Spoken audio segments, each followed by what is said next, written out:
talk about is the difference between aerobic and anaerobic exercise. Aerobic exercise is where you maintain your oxygen. You don't go into oxygen debt.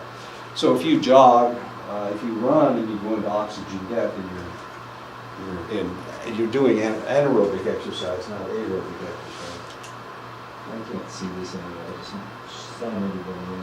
There's jogging.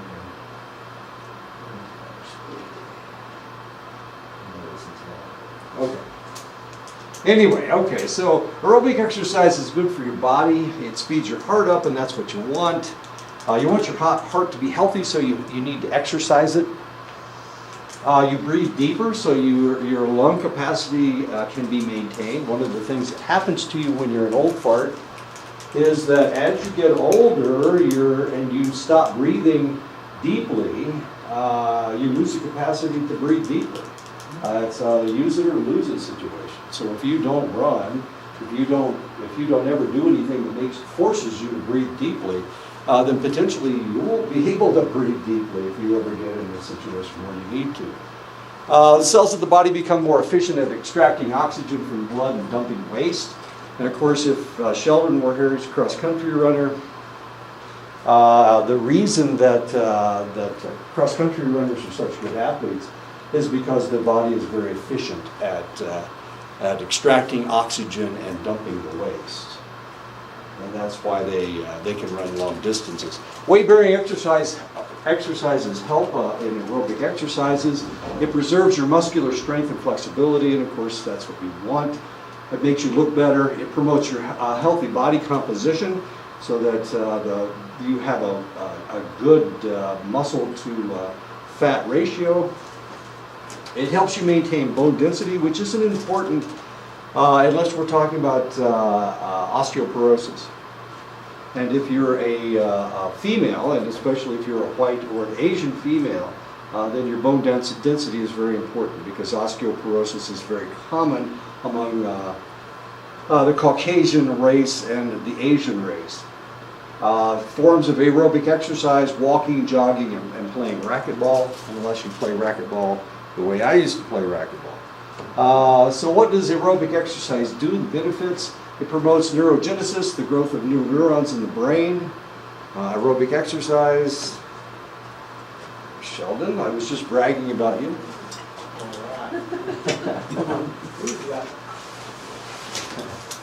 It decreases your resting heart rate and blood pressure. This is a 46. The only person in this room that should have a 46 is probably Sheldon, since he was a distance runner. My resting heart rate, and I checked it before I came upstairs, it was 54, which isn't too bad. It's pretty good for somebody that doesn't really run that much. But my resting heart rate's about 54. I looked it up to see what a resting heart rate should be. It should be somewhere between 60 and 100, as odd as that sounds. So the lower you are, the better you are. Your heart is going to beat a select number of times in your lifetime. And if you can keep your heart rate relatively low, then potentially you'll live longer. So this is a little bit low, actually. 46 is a little bit low. It would be for us because we're not distance runners. We're not marathoners like Sheldon. So his resting heart rate is probably a little bit lower than the rest of us. It improves your regulation of blood sugar. Exercising does, as far as your pancreas and your liver are concerned. Of course, both of them maintain, one maintains insulin, the other maintains storage of sugar. And that efficiency is improved. It increases your VO2 max, and I hope you've never done this. This is a very painful process, determining your VO2 max. I did this when I was in college. Of course, I was a sprinter, and I was also, what was I? I was a middle distance runner. I was a quarter miler, so my VO2 max is pretty good. I imagine somebody like, we had an individual that was exceedingly good. He's a 2-miler. He's also a cross-country runner, and his VO2 max was out of sight. It was really ridiculously high or low, or actually high. He was just an amazing guy. Later became an orthopedic surgeon, so he's a doctor right now. He's kind of old. He's in his middle 60s, so I think he's about ready to retire. It increases your strength and your efficiency of your heart, and of course that's what you want. You want to maintain your heart as much as you possibly can, for as long as you possibly can. And it increases your slow wave deep sleep, so it allows you to sleep better.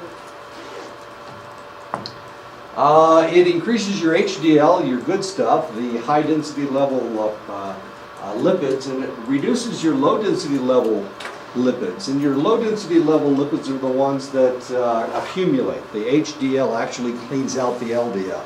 So the more HDL you have, the better off you are. It decreases the risk of cardiovascular disease. This is what a healthy heart looks like as you get sicker, as you stop exercising, your heart actually grows. And that's not a good thing. Becomes far less efficient. And then you can potentially have congestive heart failure. Congestive heart failure is a situation where the human body, the heart is beating so inefficiently that it can't take away the moisture out of your lungs. And so you accumulate moisture in your lungs. And eventually you drown yourself to death. As stupid as that sounds. My dad was dying of congestive heart failure at one point in time. His breathing became very raspy, and the reason is because he was accumulating fluid in his lungs.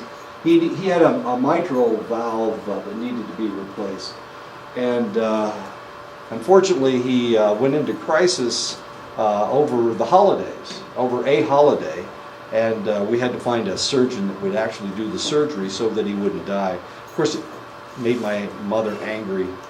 She said, "Oh, we'll just let him die. We'll show those damn doctors." But I called the doctor up on the telephone and said, "Hey, look, my dad's in pretty bad shape. He probably needs." He started collecting fluid in his ankles and whatnot. You know, it's not something normal for most people. Anyway, I convinced the doctor that they needed to do surgery relatively quickly. Of course, my mother wasn't going to call, let the old man die. Silly mother. It decreases your obesity, and of course that's. I didn't even understand that there was a thing called feeders. Mm-hmm. These are people that feed other individuals. They force feeders. Mm-hmm. Yeah, I had no idea. I guess you see this stuff on television. Yeah. Okay, I don't see any of this stuff. Yeah, that's really crazy. It's ugly. That's real. Really. No, it's more like a fetish. Like the guys, usually I see it with the guys being the feeder, and then they feed, like they are initially just attracted to larger women. So then like obese women are just, they just are attracted to them. So then what they do in the relationship is just enable like that obesity. And they just feed them. Well, look at all that food. That's enough food for and 5 usually the guys are like skinny. Yeah. Yeah. I'm skinny. Yeah, that's good. It's just so interesting. That's ugly. Feeders. Feeders. I just found that out like 15 minutes ago. Hey, I didn't even know that. Yeah, I'm grossed out. It's crazy. I'm very easily grossed out, I guess. Promotes relaxation, of course, aerobic exercise. It decreases the menstrual cycle length for females, of course. Men don't have menstrual cycles. It increases your longevity, potentially increases your longevity. You're more likely to live for a long time if you do exercise. One of the things that we know about people that do live a long time, into their 90s, into their maybe into their low 100s, one of the things we know is that they've been active all their lives. They may not recognize it as being active, but the reality is they do things all the time. And they're the ones that get up and make supper. They're the ones that make the bed. They're the ones that wash the clothes. They're the ones that do all these things. And because they're so active, they tend to live longer than people that aren't active. Once upon a time, in a land far, far away, my dad landed on Omaha Beach during D-Day. So somebody decided that he would go back and he would revisit all the stuff, all the places where he was during World War II. So, yeah, so my mom and dad, they took this trip. This is back, I don't know, back in the 90s. My dad was in his 80s, and my mom was, she was 3 years older than he was. Is that right? Yeah. He was in his 80s.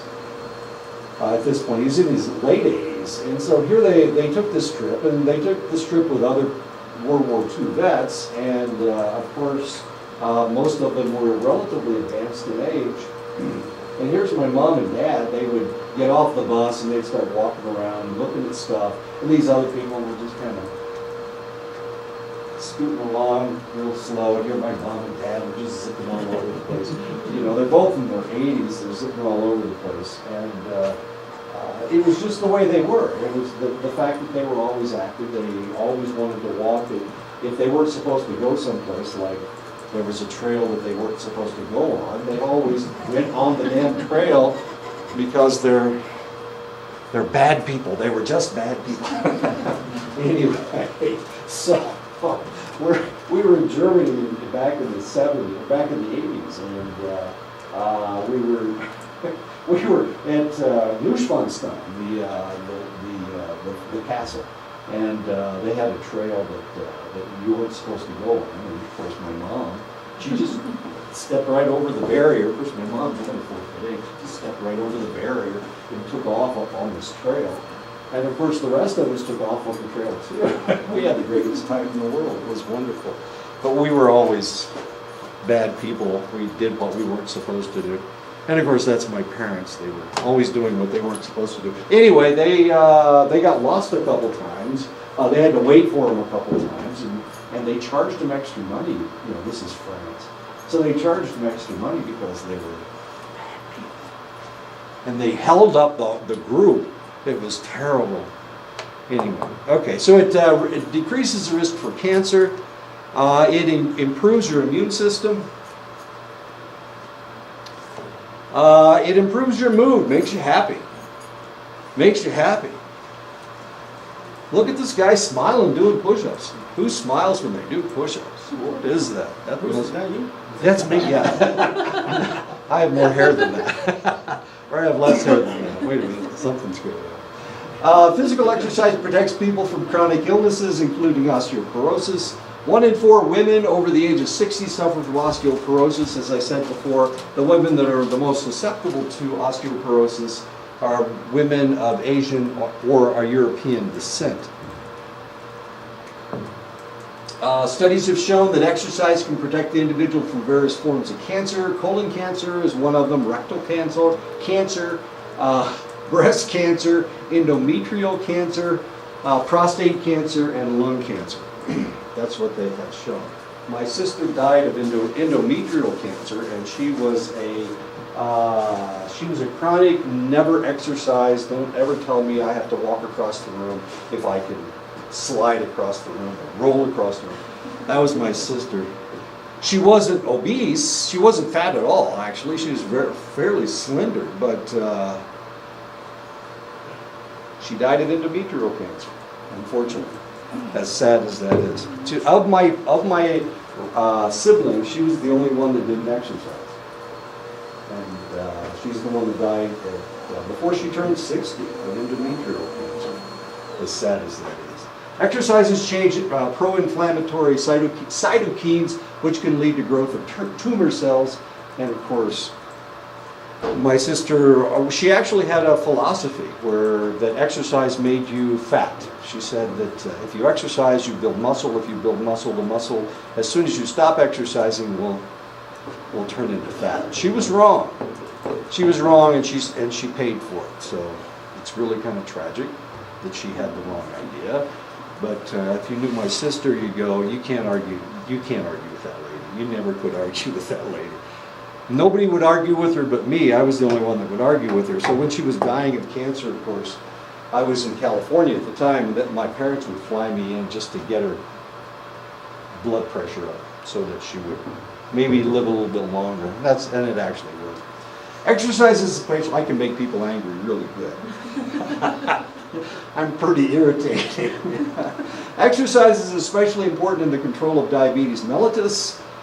Exercise is the only non-pharmaceutical means of improving and managing blood glucose levels.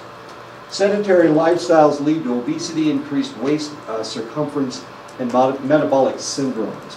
Now, I told you last time that you can reduce your girth, the amount of fat that you accumulate in your gut by taking DHEA. That is true, except that if you just take DHEA and don't exercise, it's not going to do anything for you except raise your testosterone level maybe a little bit. So think about that before, if you take it and don't do anything, it's like, it's not a magic pill. It's not one that works unless you do something with it. So you have to exercise. You have to exercise. That's my hint and my warning now. I seemed to push DHEA last time, a couple classes ago. And the reality is DHEA really works, but you have to exercise with it. If you don't exercise with it, it won't do anything at all. Exercise increases insulin sensitivity, both long-term and short-term. It lowers your blood sugar levels, of course, because you're burning off the sugar that you're taking in. It reduces your body fat, which can also help your diabetes, and it can improve your cardiovascular function. Metabolic syndrome is a cluster of conditions that put the individual at risk for heart disease, stroke, or diabetes.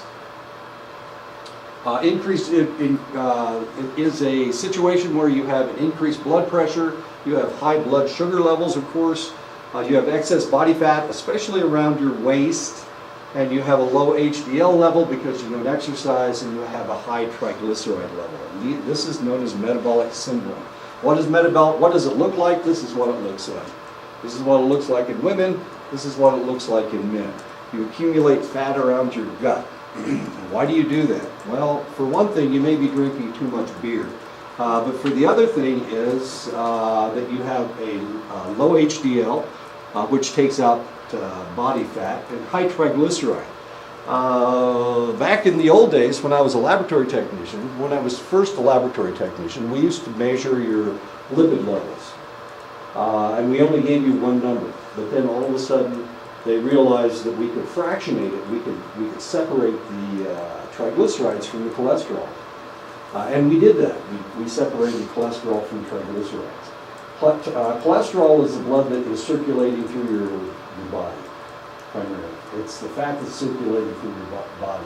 If you had a cheeseburger for lunch, we could draw your blood and we could measure your triglycerides, and it would be all over the place. It would be out of sight. So triglycerides have to do with what you ate right now, and your cholesterol has to do with what you've been eating, what fat you've been taking in over an extended length of time. And unfortunately, of course, metabolic syndrome shows both of these situations. And as you can see, you certainly don't want to be this guy, you want to be this guy. You don't want to be this lady, you want to be that lady. You don't want that much body fat. Because if you accumulate that much body fat, then potentially what's going to happen is you're going to start suffering from metabolic syndrome, your blood pressure is going to go sky high, you're going to contract type 2 diabetes, you're going to have a fat gut, and of course your lipid levels will be out of sight. And that ain't good. Metabolic syndrome is closely linked to obesity. It's also linked to lack of physical activity and insulin resistance. Insulin resistance has to do with type 2 diabetes. Metabolic syndrome is more common in African American and Mexican American women. Why? Because they are apple-shaped, which means that they have they accumulate their fat around their waist. And because of that, of course, they are more likely to be diabetic. Let's see. And this is true with Mexican American, African American women, but not especially African American men or Mexican American men. In the white population, it's primarily the same. So males and females will have the metabolic syndrome at the same rate. Whoops, wait a minute. And that's one of the reasons why these two people are white, or all these people, or all four people of these people are white, because they just get it. Males and females get it at the same rate. Resistance exercise seems to combat metabolic syndrome, weightlifting, where you lift, well, you no matter what you're lifting with your abdomen, and for that reason, that's one of the reasons why it combats metabolic syndrome. Push-ups are also good, and sit-ups are also good. These weight-resistant exercises. Resistance-existent exercises.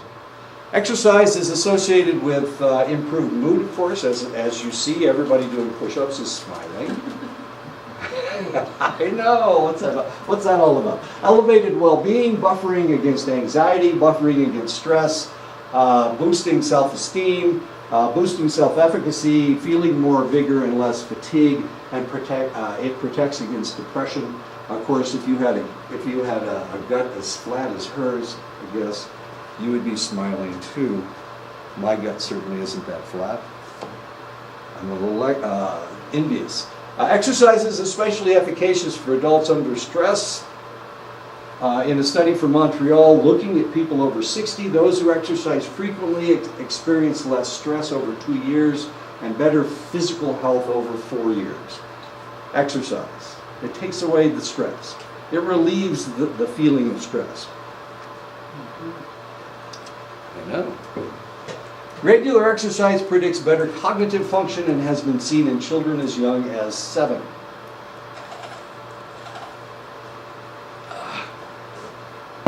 One study showed that the children getting the most exercise had increased prefrontal cortex activity. So what is this telling you? What should we do in schools? If it makes them smarter, what should we do? Cut out phys ed, of course. Let's get rid of phys ed. We don't want to make them too damn smart. Exercise has also been shown to reduce the risk of dementia and Alzheimer's disease in old farts, like me. Researchers have found that even nursing home residents can start exercising, and it will help them. It will improve their muscle strength. It will increase their muscle strength. It will increase their bone density. All we need to do is stress them bones, and we can force calcium into those bones. If we don't exercise, if women do not exercise, then their bones will become will have less calcium in them. But if we can get them to, not force them to exercise, that's not what I meant to say. If we can get them to exercise, they can force calcium back into those bones. We are taking in calcium all the time in our food, especially if we drink milk.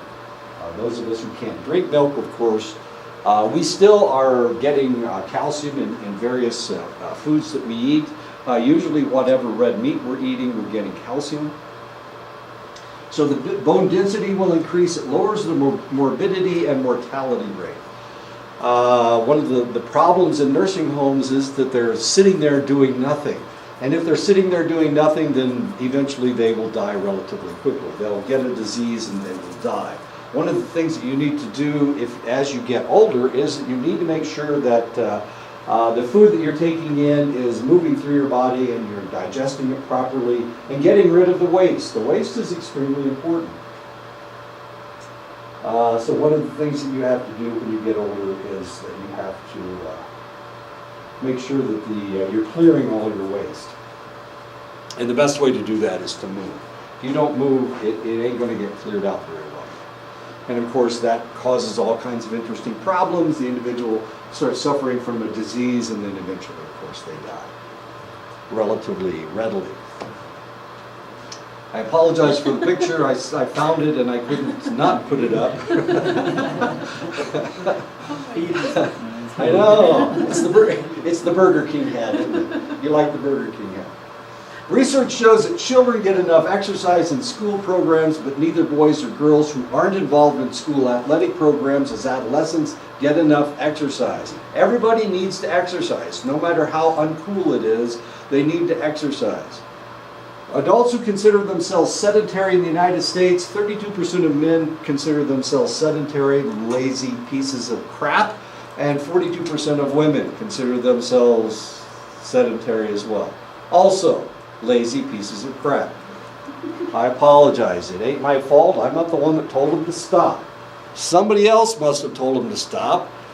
And then they could use their body parts as cup holders, I guess. I don't have any idea what in the world is going on. Anyway.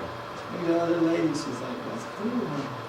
I wish I had one of those cups so I could use it too. I know. How very, very strange. I've never seen anybody do this, by the way. So I know, it's strange. There's another sedentary. There's a sedentary male this time. Exercise ranks as one of the lowest priorities among Americans, especially minority women. It's not cool, so they don't exercise. Exercise was once discouraged among older adults and didn't become something that they did until the jogging craze in the 1970s. Let me tell you about my mother going to church.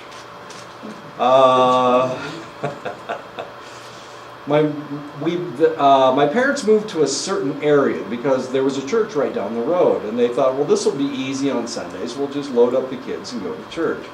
Well, they did for the first 3 or 4 years that they were there. They got there right after World War II. I was born in 1949, so I actually went to church for like a year, maybe 2. No, my younger brother was alive. My Russell, my brother was alive. So we went to church for probably 2 years. I can remember going to church and being in church and listening to the guy talking and going, what the hell's he talking about? I don't remember using the word hell, but I remember being there. Anyway, it was really kind of interesting. My mother grew up on a farm, and on the farm, everybody works. Men work, women work, and they sweat. And when you sweat, of course, you don't smell that good. It's just the way sweat works. So one day my mother was pulling weeds, and she had a meeting at the church. And she wasn't going to services or anything, but she was dressed like somebody who pulls weeds. In a pair of shorts, she had on gloves, but she had to take, they were leather gloves because she was pulling weeds. And in Indiana, those weeds are tough. She had on, I can't remember what she had on. She had on something. It was certainly covering her up. And anyway, she went to church and she had this meeting, and the pastor kicked her out of the church. Told her she couldn't come in dressed like that. She was obscene. And my mother, who grew up on the farm and knows lots of really good words, called him all kinds of son of a bitch. All flavors of son of a bitch. And that was the last time we ever went to church. And I'll tell you what, all you needed to do is if you wanted to hear my mother swear, all you needed to do was bring up that incident. And she would go off. Oh man, she was so pissed off. But she was a working girl. I mean, she was a nurse. For one thing, she was a nurse, and she worked her tail off when she was nursing. And when she got home, she did stuff. She did stuff. You know, the rest of the wives are cooking and trying to stay cool. And here's my mother. She's outside, you know, busting ass. So I know, it's my mother. Anyway, that's my mother. But exercise wasn't really a thing in the United States until about the 1970s. The jogging craze took hold.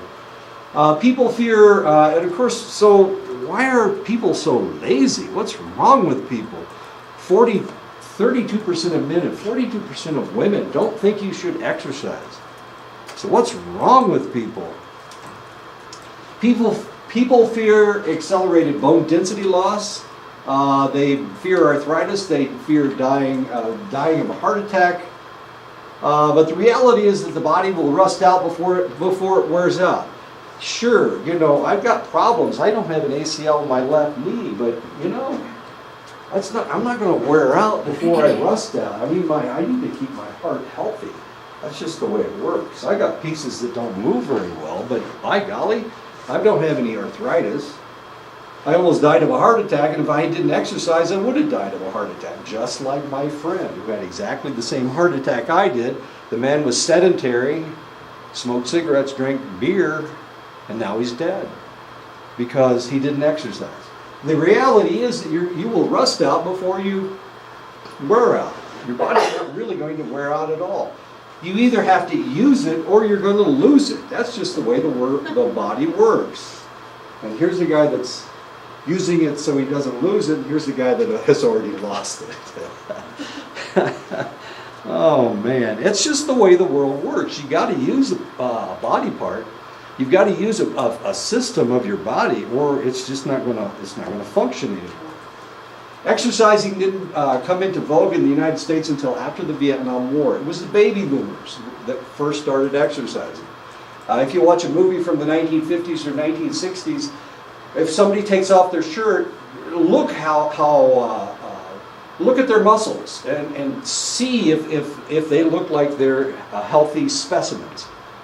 I can remember an old movie from the 1940s, and John Wayne is fighting the Shawnee in western Pennsylvania. And here he takes off his shirt and he's going, "Oh my God, man boobs, what's going on here? This is ugly," and all. And of course the natives they've got their shirts off, and these guys look like they're really buff. And here's all these white guys. That was really cool. So the white guys were all actors, and the Indians were all stuntmen. And so stuntmen have to stay fairly healthy so that they can do their stunts. And so here these guys are all ripped. All the Shawnee are all ripped. Anyway, after the 1970s, after the Vietnam War in the 1970s and 1980s, the weightlifting boom started in the United States. And of course that's when this is actually a picture of Arnold Schwarzenegger when he first came to the United States. This is Arnold, look at his arms, they're not that big. They're really not that big. You can go to the gym right now and you can find guys with arms bigger than Arnold's when he first came over to the United States. As interesting as that is. Why? Because we lift weights a lot more than we used to. He's only lifting, he's got 2 plates. No, he's got 2 plates. He probably has 150 pounds in. Look at him straining. What a wimp. I can lift that and do better than that. Anybody can. But the lifting craze started in the 1970s and late 1970s, early 1980s. Older people are stuck with dated stereotypes that are ideas of what appropriate behavior is supposed to be. You're not supposed to do any vigorous exercise. Older women are not supposed to exercise at all, of course, because they're too delicate and their bones might break. Because, of course, they've got osteoporosis. Well, why do they have osteoporosis? Because they never did this. If they had forced that calcium into their bones, they wouldn't have osteoporosis. Lady 70 years old, this was about 30 years ago. This lady was 70 years old, and she went in to see the doctor, and the doctor said, "Your bones are, they're almost not there at all." And she said, "Well, what can I do?" Well, he was a jogger, and he said, "Why don't you try jogging and see if it works for you?" And she started jogging, running marathons and whatnot. She had osteoporosis when she went in. She's still alive, and the lady doesn't have osteoporosis anymore because she forced all that calcium into her bones. The mistaken idea that old age is supposed to be a time of rest and relaxation, of course, that is a misnomer. That is a mistake. People who exercise all their lives tend to continue to exercise even in old age, but non-exercisers are more liable to question the idea that exercise is enjoyable and beneficial as people age. When I go down to visit my son, my son's a bodybuilder, and when I go down to visit him, guess what we do for a good time? Do we go play miniature golf? Do we go hit the links and play regular golf? No, we go to the gym and lift weights. It's fun. I have a good time lifting. I lifted last Friday. Friday afternoon at the gym, there's nobody there. There's absolutely nobody there. If you go on Saturday, the place is packed with all kinds of interesting and strange people. But if you go on Fridays, there's nobody there. Okay, they think that I'm strange. One of the reasons they think I'm strange is because I wear funny looking socks to lift in. Those are checks. I know. You got funny looking socks too? Okay. You're bruised today. Hey, we're so cool together. Look at all the boring people in this room, and then there's the two of us. You need to start exercising when you're young. Education works, but you need to start exercising when you're young. And if you don't start exercising when you're not young, if it's so uncool that you can't do it, you're going to die young. I'm sorry. It's just the way the world works. It's not my fault. Look at this lady. How many plates does she have? She's got 4 on this side. That's, wow. Look at all those plates. She's lifting with her legs. That lady's got some legs on her. If exercise feels like work, it will be hard to keep it going for an extended length of time. If the exerciser approaches the activity as play, they are more likely to seek it out. Okay. If it's good, if it hurts, if you're exercising and it's painful for you and it feels like work, then you're not going to do it for an extended length of time. You're going to stop because it doesn't feel good. Sometimes the individual is focusing on the more unpleasant aspects of the exercise, a phenomenon known as forecasting myopia. I'm not going to have a good time, I'm going to get tired, I'm going to vomit, I'm going to be tired, my muscles are going to get sore, I'm not going to look any better. And the reality is you won't look any better. You're not going to look any different after you exercise than you did before you started exercise. But you're going to lose body fat. And of course that's incremental. But it's not going to be immediate. It's not like you're going to pump up and look like Arnold Schwarzenegger as soon as you start lifting weights. It doesn't work that way. It's incremental and it takes a long time. But you have to continue doing it or you're not going to get any benefit from it. Neighborhoods induce exercise or discourage it. This is known as neighborhood walkability. I don't know if there's neighborhood walkability in Chinle. I'm guessing not, since there are no sidewalks. Factors that promote exercise, feeling safe in your neighborhood, of course. When people don't feel socially isolated, when exercise facilities are available locally. And this may work or this may not work. Let's see if it works. If it works, it's the cutest thing in the world. If it doesn't work, well, who cares? Let's see if it's going to work.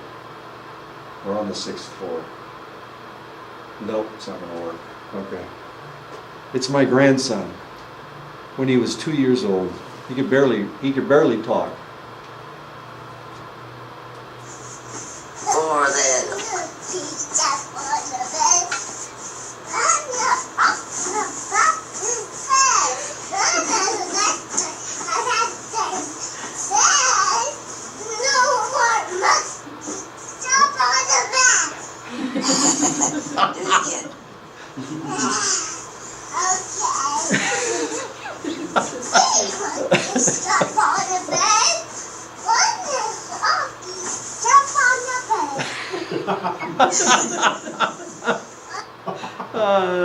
Cutest baby ever, I swear. Anyway, I apologize. He was jumping up and down on the bed. This kid does everything. He loves to exercise, plays soccer, plays basketball, does everything. My daughter coaches a volleyball team, and he's the mascot or something. I haven't quite figured it out. He's the one that always runs and gets the ball when it goes flying someplace strange. So that's my grandson. He's going to be quite the athlete, we hope. Or not. What difference does it make? As long as he's happy, right? And obviously he's happy. You heard how happy the little monkey was. With high school budgets being cut, physical education classes are often the academic programs that are the first to go. Only about 30% of high schools still hold physical education classes. Did you have physical education when you were in high school, all the way through, senior year? Okay. Medicine? You had all the way through? All 4 years of high school? We stopped our sophomore. Yeah, what is it? Sophomore? To graduate? Yeah. And you went here on the res, or you were down in Phoenix? Here on the res. That's good. And all 4 years? Okay, that's great. That's the way to do it. In 1991, only 42% of high schools still had physical education around the country. Educational budgets. Now, of course, they're going to have to cut the educational budgets again in order to make them hard targets for shooters. As I know, they've been talking about it all weekend. Of course, one party wants to do one thing, one party wants to do something else. Guess what's going to happen next? If it has to do with money, I don't even want to think about it. Stupid. Regular physical activity in childhood and adolescence, it improves your strength and endurance. It helps build healthy bones and muscles, especially for young females. This is especially important for young females. So who cares if it makes you look uncool? They do, of course. They do just about anything to stay looking cool. Fortunately, if you exercise, it will promote healthy bones. The time for a woman not to get osteoporosis is in her teenage years. She can fight it later on in life, but if she exercises in her teenage years, her bones are going to be healthy for the rest of her life. So if she is physically active as a teenager, then she won't have to worry about it the rest of her life. It helps control your weight, of course. It reduces anxiety and stress.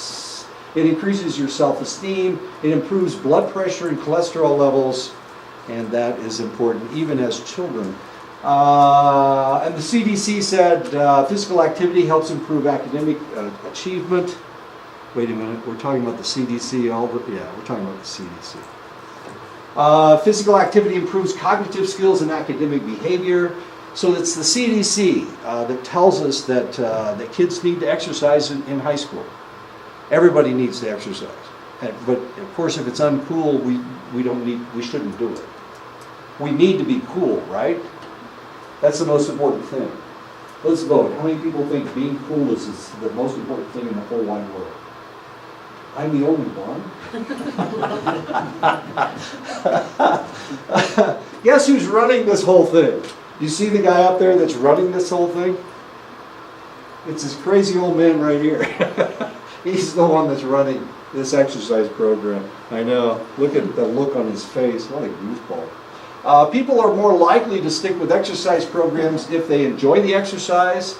And of course, this has been a problem as far as my wife is down from Iowa. She's here. And we're... Is she outside?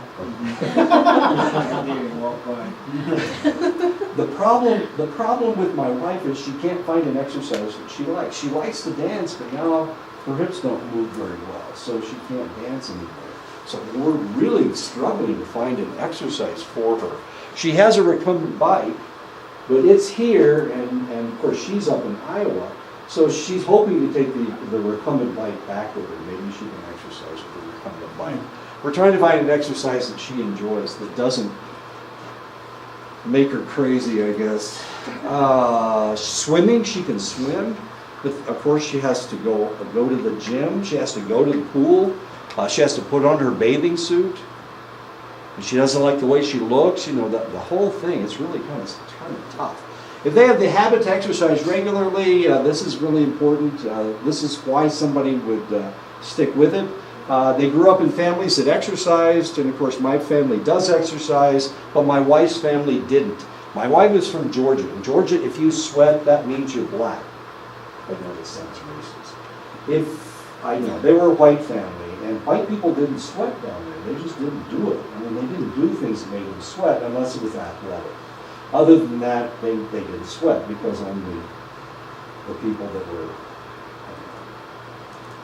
It's stupid. It is just stupid. And I keep arguing about it with my relatives from the South, but it doesn't really do any good because it's stuck in there, and they can't get rid of it. This idea that only black people sweat. In California, has anybody ever lived in California? In California, who does all the yard work? It's usually minorities. Usually, yeah, and it's whatever minority is on the bottom does all the yard work. So you don't go out and mow your own damn yard.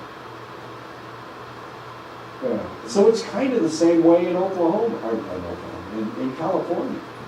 You don't sweat. If somebody's going to sweat, it's going to be the Mexican guy or the Nicaraguan guy. We had Nicaraguans doing our housework or our yard work because we didn't own the house, and the person contracted it out for us. I would have loved to have mowed the yard, but they couldn't. They wouldn't let, I'm white, so they won't let me go outside and do the yard work. As stupid as that sounds. That's how the military base was too. I'm sorry? That's how the military base was too. Yeah. It's stupid. Contract their own workers. Exactly. So there are select places in the United States that treat minorities in a negative fashion. Of course, the South is one of them, and the other one is actually California, where you don't do your own yard. As irritating as that is. Anyway, so if your family grew up exercising, then potentially you would exercise. Have social support from relatives, friends, and coworkers to exercise. An attitude and self-efficacy is favorable to exercise. Perceive themselves as being athletic. And I do. I still see myself as athletic. I brag about my accomplishments. 50 years ago I did that. I did something 50 years ago that people still talk about. I don't know, it's kind of interesting. So am I still athletic? Sure, why the hell not? I can be athletic if I want to be. I can identify myself that way. And we should identify ourselves that way for the rest of our lives. I wasn't just an athlete in high school, I was an athlete in college, and I've been an athlete ever since. And that's the way to maintain yourself. I'm going to live forever. The rest of you guys. I feel sorry.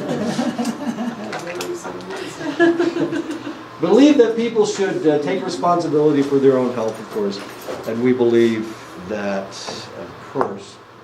Researchers have found that keeping an exercise participant motivated is not a sure thing. Both of my kids are athletes, so both of my kids exercise. But Roxy just signed up at a place called Planet Fitness. It's the purple and the yellow place. Yeah. And she says, I've never seen a lot of people there, Dad. I don't know what's going on. But they've got like 5,000 people that have signed up to exercise. Nobody ever goes in. They just pay the money, and this is every month they have to pay this money. And they don't exercise. They're not motivated to exercise.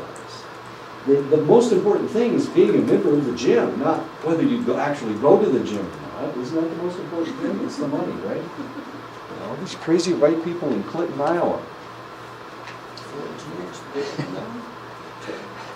Many people find it easier to start an exercise program than it is to keep it going.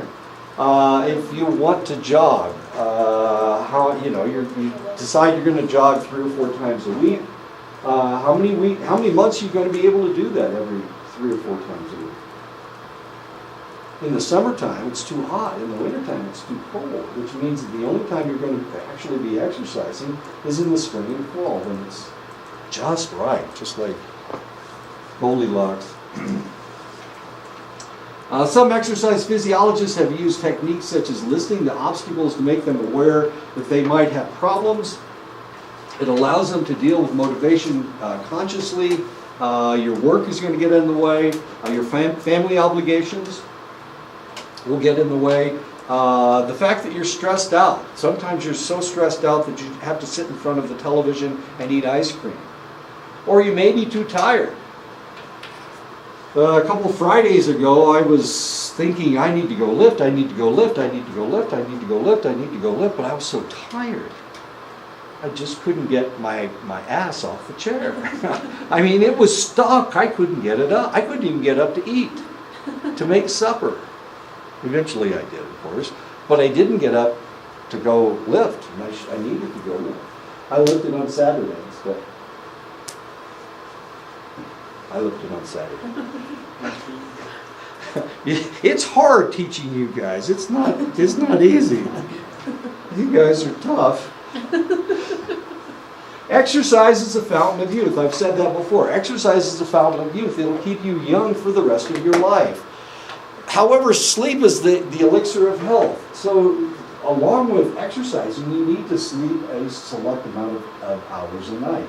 Those people who burn the candle at both ends and then sometimes in the middle, those people look like they're old farts. They look older than I do, and I'm really old. So sleep is the elixir of health. 20% of U.S. adults do not get enough sleep and are found to be sleep deprived. Wait a minute. How many hours of sleep do I get a night? About 6 hours of sleep a night. Sometimes a little bit longer, depending on when whatever television show I'm watching, what time it goes off. If it goes off at 12, and then I get 6 hours sleep, 6.5 hours sleep. If it goes off at 12:30, I get 6 hours of sleep. If it doesn't go off until 1, I only get 5.5 hours of sleep. But if it goes off at 11:30, then I get 7 hours of sleep a night, which is not bad for an old guy. If you think about it. A lot of old people only get 4 or 5 hours of sleep a night. And there's a lot of different reasons why. We'll talk about those reasons. Some people suffer from sleep disorders. Insomnia is one of them, of course. Narcolepsy is another one. Sleepwalking and sleep apnea are two other problems that people have from time to time. The average teenager in the United States is only getting an average of 7 hours of sleep a night. This is a full 2 hours less than adolescents slept in the 1960s and 1970s. The more you sleep, the more weight you lose, as odd as that may seem. So this may have something to do with why so many adolescents are overweight. They don't get enough sleep. It's when your basal metabolism rate eats up your energy. It's when you use all that basal metabolism, when your body is maintaining itself. And if you don't get enough sleep, then it's incomplete for one thing. And for another thing, of course, you're not burning off all those calories. 1/3 of high school students admitted that they fell asleep in class, and despite their arguments, it wasn't because of a boring teacher. However, yeah, it does happen. I know, I put people to sleep sometimes. I used to put Sheldon to sleep like every class. It was so embarrassing. I don't know what it was. Yeah, of course I noticed. You were snoring in the back.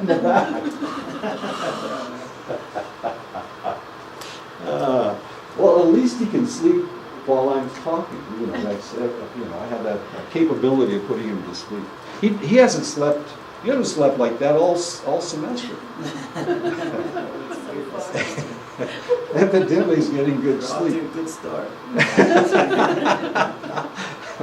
The human body operates on an internal 24-hour clock called the circadian rhythm.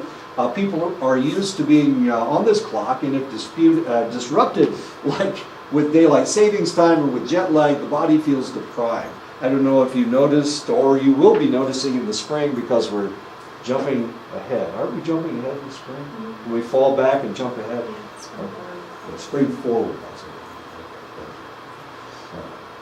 See if it doesn't feel like you lost an hour of sleep. It hurts. It really bothers you. The human body uses periods of light and dark to set their clocks, and this is known as Zeitgebers. These are Zeitgebers. Zeitgebers actually means time givers in German. Bright light sets the circadian clock by activating light-sensitive proteins in the retina. 2:26. What time do we start? 50? 2:50? Okay. These proteins signal the suprachiasmatic nucleus to decrease the production of sleep-inducing melatonin. This is why cloudy and rainy days make you feel drowsy, because there's not enough sun. There's not enough bright light, and it makes you feel tired. Why do you feel tired? Because you're not producing enough melatonin. Wait a minute, you're producing too much melatonin. Well, something's happening. The light keeps you awake. The other thing that you can do, and this is a trick that you can use at night, you can dim the lights just before you go to sleep, and it will actually help you go to sleep. And not turn on your light. and not have a bright light in your room, like a bright red light from your telephone or a green light from something else or whatever. If you don't have any bright lights in the room, then you can stay asleep. And if you wake up, you won't be looking at a bright light, which will obviously wake you up. So that's a trick that you can use. Some people don't. Some people use night lights or have clocks in the room. And that's something that you shouldn't do either. Adolescents often suffer from skewed circadian rhythms because of the influx of hormones makes them feel antsy at night and when they should be sleeping. They become night owls and are tired in the morning and energized at night. So that's what's happened with her. That's amazing. She's able to sleep. Yes. As they move into their 20s, the hormones decreases and their circadian rhythm shifts. They feel more energized in the morning and they become morning people. People who are morning people tend to do better in school and are less vulnerable to depression than people who are night owls. So this tells you that shift work, of course, is kind of dangerous.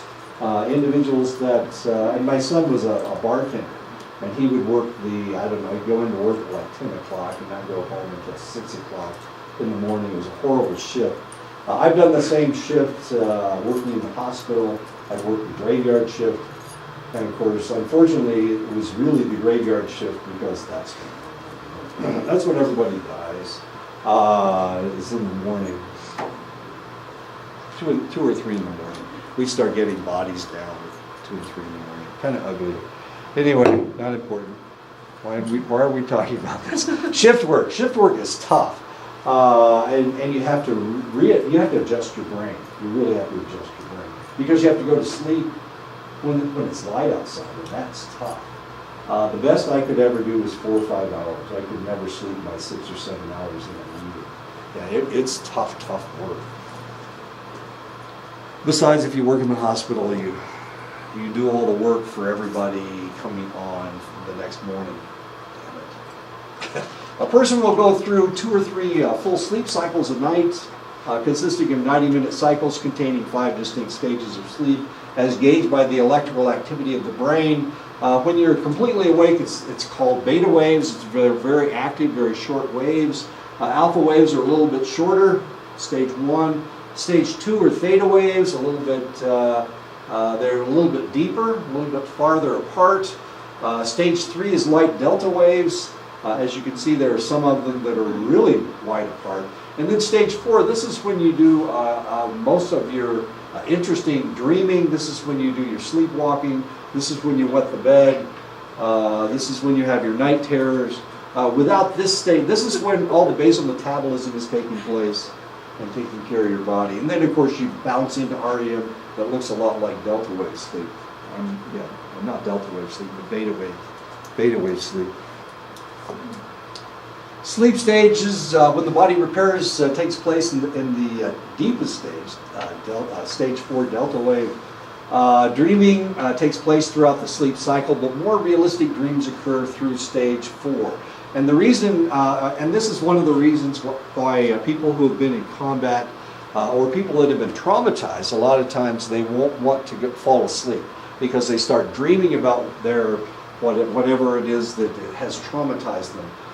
So one of the things that we did after Vietnam, we started giving people a medication, an SSRI, that actually made them jump over stage 4 sleep. So right after they fell asleep, they wouldn't be dreaming about all these horrible things that they'd been dreaming about before. And that worked, except they didn't have enough time to repair. That's what stage 4 does. It repairs your body. And that was kind of a problem.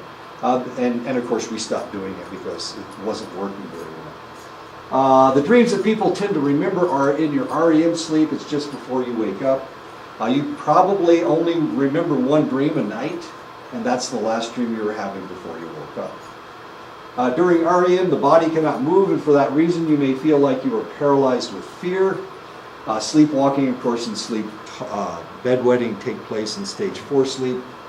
Newborns will sleep 15 to 17 hours a day in one of 3-hour increments due to the immaturity of the part of the brain that controls sleep.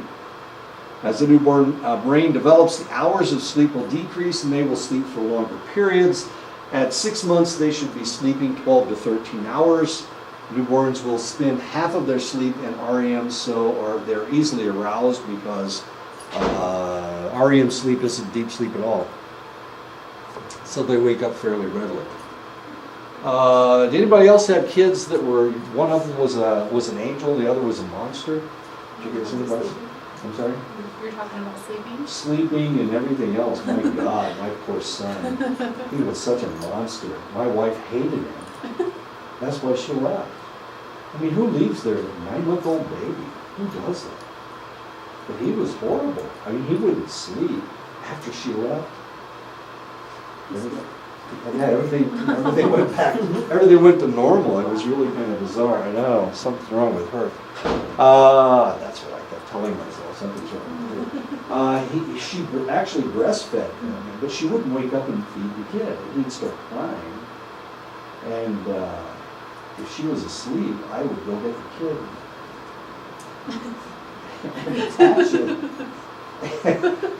I felt so sorry for the little guy. I mean, it was terrible. She wouldn't get up and go breastfeed the kid. Well, there's nothing I could have done. Well, there's nothing I did. I know. Now you know why my first wife hated me so much. I cared more about the kid than I cared about her. That's what she did. That's what you do as a parent. I mean, the baby's the most important part, isn't it? That's what I thought. She didn't think that. The average adult sleeps 6.8 hours a day through the week and 7.4 hours on the weekends. So I'm right there, I'm just right there. Before bright artificial light, people slept throughout the dark. So in the wintertime, they slept a lot more than they did in the summertime. Now with TV, the internet, work schedules, and other distractions, we are more likely to suffer sleep deprivation, a phenomenon known as social jet lag. Now, we ain't the worst ones. There are other people that are worse than we are. In one study looking at 65,000 Europeans, the researchers discovered that 69% suffered from at least 1 hour of social jet lag. At least 1 hour. Now, here's the bizarre part. The other 1/3, the other 30%, suffered from 2 hours of social jet lag. So Europeans stay up all hours of the night. They don't sleep enough. They don't get enough sleep. Unfortunately, we're already talking about this. This may explain why European coffee is so much stronger than American coffee. If you ever go to Europe, oh my God, their coffee is like poison. It is so... Especially like Turkish coffee. Yeah, oh my God. The Turks must never sleep. Of course, I don't drink coffee. It tastes bad to me anyway. And that may be one of the reasons. If you look at somebody from Europe, they have bags under their eyes. It's really serious. Their bags are amazing. This is Angela Merkel. She's the Prime Minister of Germany. She just was elected to another term of being the Prime Minister. She has just put together a government for the German people. Sleep is an odd commodity. You need a certain amount of it to be healthy. Stress can make you lose it, of course. Genetics controls it to some extent. Too much can make you more susceptible to obesity, to diabetes, to high blood pressure, and cardiovascular disease. So you can't get too much of it. Too much of it isn't good, but also too little is not good either. Research looking at people suffering from arthritis have found that when pain reduces sleep, pain the next day is more intense. So you're more sensitive to pain the next day. Sleep loss is linked to increased interleukin-6, a cytokine that signals the inflammation and pain sensitivity, thus exaggerated pain perception, and that is what happens the next day. So you have to be very careful if you have arthritis, if you have pain, you need to make sure that you're getting enough sleep and that it's not keeping you awake. One night's sleep loss is easily made up by sleeping a little bit longer the next night, and you're not really going to be sleeping that much longer, but you're going to be in REM sleep a lot longer the second night. The night after your sleep deprivation. The second night you'll go into delta wave sleep longer. which is kind of interesting. But if you have two nights where you have sleep loss, you can't make that up in one night. It just doesn't work that way. In this case, the individual will go into sleep debt. And this is what we see in college students. About 69% of college students suffer from sleep debt. They stay up and do papers. They stay up and drink beer. They stay up and play cards. They stay up and do stupid things. Go out on dates that last until 6 o'clock in the morning. How stupid is that? Exactly. Okay. Insomnia is where the individual either has a problem falling asleep or wakes up early after falling asleep. 10% of adults complain of insomnia. 25% of older adults complain of insomnia. My wife complains because I fall asleep almost as soon as I go to bed, and that pisses her off. So she complains that I sleep too well. I go to sleep too fast. I know. What a stupid thing to complain about. She's jealous. She's jealous. She's very jealous of me. So as you get older, of course, your insomnia increases. Using sleep aids like sleeping pills or alcohol can make matters worse by suppressing REM sleep. And of course, if you use sleeping pills, one of the problems is rebound effect.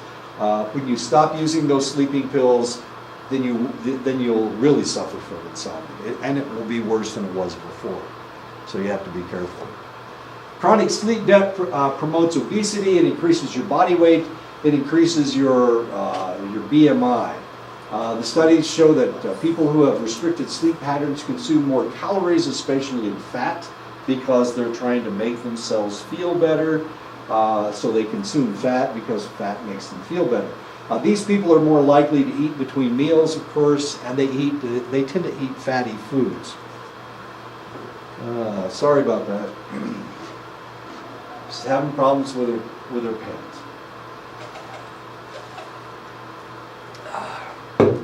Children and adults who sleep less have a higher percentage of body fat than those who sleep more. One study found that as sleep decreased from 8 to 5 hours, the BMI increased more than 3%. Where was I this weekend? Oh, I was at Walmart. I went to Walmart. And I'm pushing the cart, and we're just kind of walking around, and I heard this kid. This kid was complaining to his mother. And he was complaining that he wasn't getting the right food, that wasn't the right cereal, this wasn't right, that wasn't right. And I'm thinking, that kid sounds funny. I wonder what's going on with him. And so finally, I saw him, and here this kid, he's this huge kid. He's got the fattest kid I've ever seen. He's in the cart. He's not the fattest kid I've ever seen. He's pretty damn fat. His mother's as skinny as a minute, and here he is sitting in the cart, going through all the things that she's put in the cart, trying to decide whether it was the right thing or the wrong thing. And of course, she's going back and getting the right thing because he keeps going. I know. This kid's fat as a toad. Must have been, I don't know, 9, 10 years old. And he's riding in the cart. And of course, the mother is pushing this fat toad. Is it a native family? No. No. No. It wasn't California. Yeah, it was a girl. There were a lot of native families there. But this kid was not native. She was not native. She was some skinny white chick. Why did she put up with that? He was old enough. He was taking up like half the cart. Why not just pick the fat toad up and put him on the ground and let him walk around? You know, he's complaining about everything that she did. And I was thinking as I was listening to this, that kid's fat. I bet you that kid's fat. He sounded fat, you know? It was just so weird. And he was complaining about everything. Just weird. One study found that as sleep decreased from 8 to 5 hours, the BMI increased more than 3%. And of course, that is not good.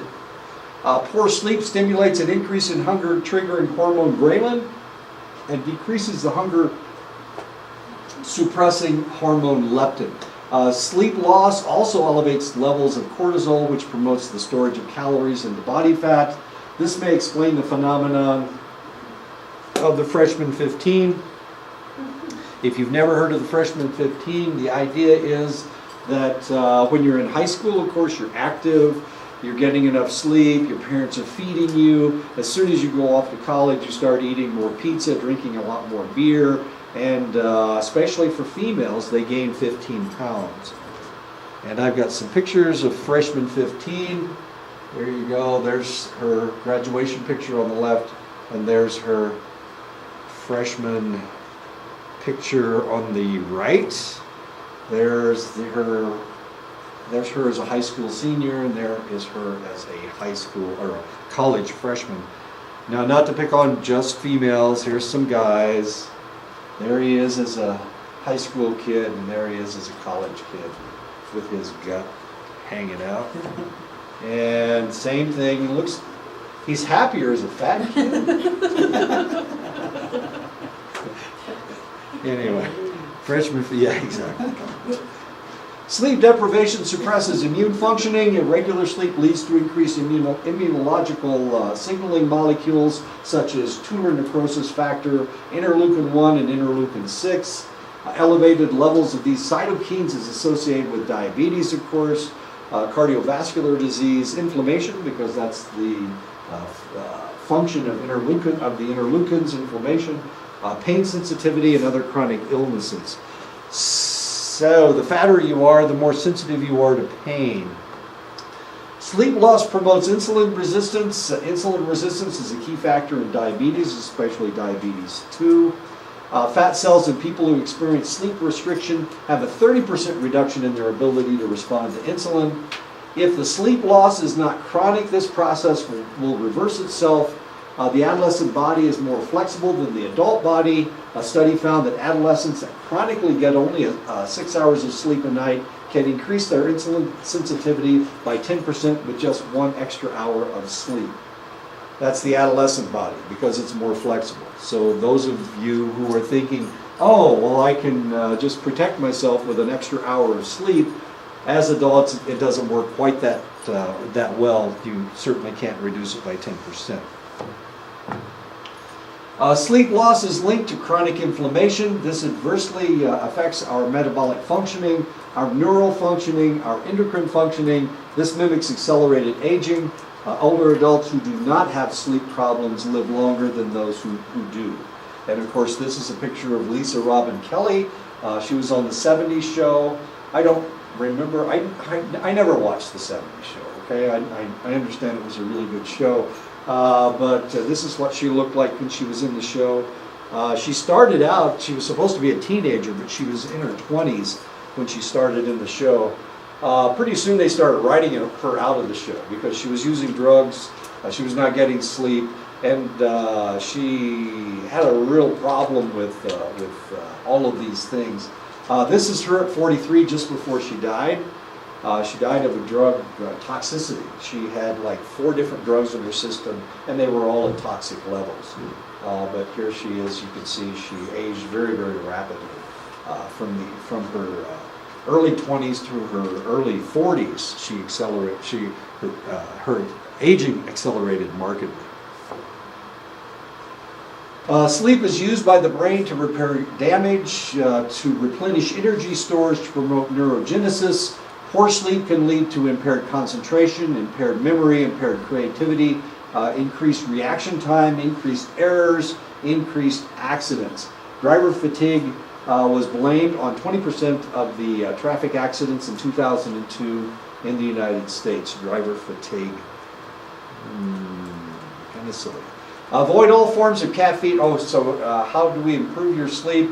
Avoid all forms of caffeine close to bedtime. Coffee, of course, tea, soft drinks. Chocolate has caffeine in it, so stay away from chocolate. And also stay away from cigarettes, from nicotine. Avoid alcohol. It can lead to disrupted sleep. I used to have a girlfriend. Can I say that? Yeah, I used to have a girlfriend. This is in between my marriages. I used to have a girlfriend that would put herself to sleep with a can of beer. And then it was 2 cans of beer, and pretty soon it was a 6-pack. She had to drink a whole 6-pack to help herself go to sleep. I know. She had other problems too. She had a problem with hangovers, so she would take aspirin before she would go out and drink. This wasn't when she was my girlfriend. When she was my girlfriend, she hardly drank at all, because I'm a teetotaler. There's something wrong with it. Obviously, there's something wrong with it. But she would take an aspirin for her hangover. She'd take it prophylactically. She'd take the aspirin.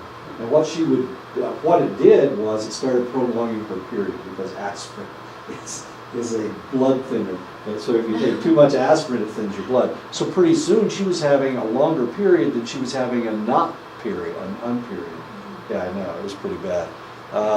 And her blood got so thin that they wouldn't let her donate blood. This is during the Vietnam War, so it's ridiculous. We were donating blood all the time. She was a mess. So the doctor told her, and she complained to the doctor, and he said, "Well, you idiot, stop taking aspirin." You know how doctors are. You know how doctors talk to nurses. You idiot. Exercise regularly. Complete your workout at least 3 hours before bedtime. Don't try to exercise just before you go to bed. It doesn't work. Establish a consistent schedule and relaxing bedtime routine. Taking a bath, relaxing with a good book. This is Marilyn Monroe reading a script. Create a sleep-conducive environment that is dark, quiet, cool, and comfortable. One of the things that happens to you is when you're asleep is that your body temperature will go down because you're not burning as much energy stores. But sleeping in a cool environment actually improves your longevity. It improves your sleep. So sleeping in a cold environment is a good thing. My mother found that out. She decided that she was going to turn off the heat in the bedroom. And my poor parents slept without any heat in their bedroom for like 50 years. But they both lived into their 90s, so you can't really argue this. I can't anyway. My mother also claimed that sleeping without a pillow was good for you, but I can't do it. I can't sleep without a pillow. But she slept without a pillow. Okay, anyway, cool environment.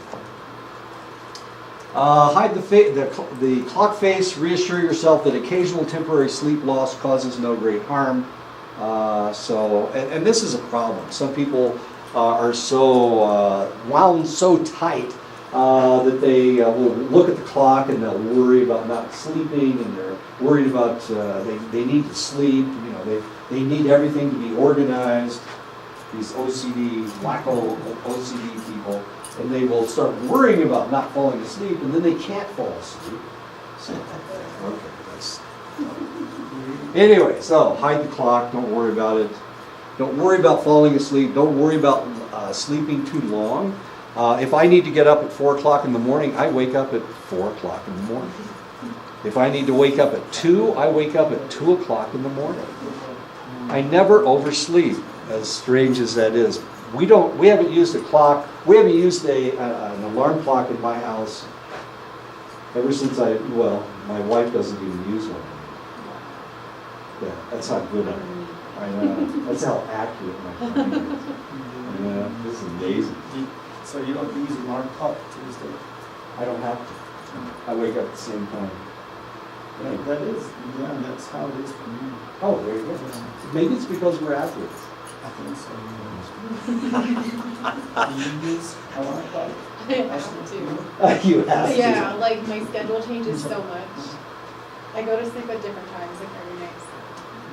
So It's very not, easy. yeah. Okay, I can do it usually. I usually do, I